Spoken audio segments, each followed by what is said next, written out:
এদেশের সেনাবাহিনী বাংলাদেশের দেশপ্রেমিক সেনাবাহিনী। এই সেনাবাহিনী বাংলাদেশের জনগণের কষ্টের সময় যখনই সংকট হয়, এই সেনাবাহিনী বাংলাদেশের মানুষের পাশে এসে দাঁড়ায়। এই সেনাবাহিনীকে নিয়ে জামাতের একজন প্রার্থী, সে কিনা আমাদের নেতা তারেক রহমানের বিরুদ্ধে ভোটে দাঁড়িয়েছে।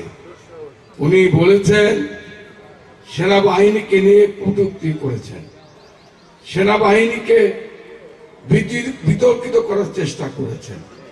প্রিয় ভাই আমার, আমি আপনাদের মাধ্যমে বলতে চাই, সেনাবাহিনী এই গত সম্প্রতি যা কিছু করছেন বাংলাদেশের মানুষের জন্য করছেন, যা কিছু করছেন বাংলাদেশের মানুষের শান্তির জন্য করছেন।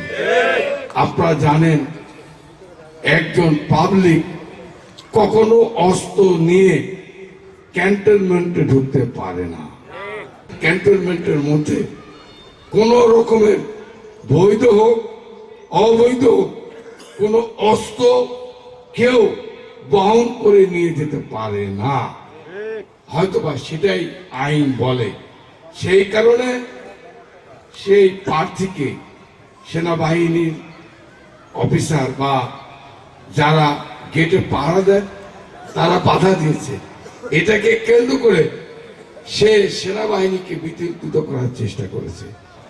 যারা এমপি হওয়ার আগেই, এমপি না হতে অস্ত্র নিয়ে সেনা ভবনে ক্যান্টনমেন্টে ঢুকতে চায়, আর এমপি হলে তাহলে কি হবে? তাহলে অস্ত্র ট্রাক নিয়ে ঢুকবে কিনা বলে? প্রিয় ভাইয়ের আমার, তাই আমরা হুঁশিয়ার করে বলে দিতে চাই, এই 12 তারিখে নির্বাচনকে নিয়ে সেনাবাহিনীকে নিয়ে যারা বিতর্কিত করার চেষ্টা করবে, বাংলাদেশের মানুষ তার সমুচিত জবাব দেবে।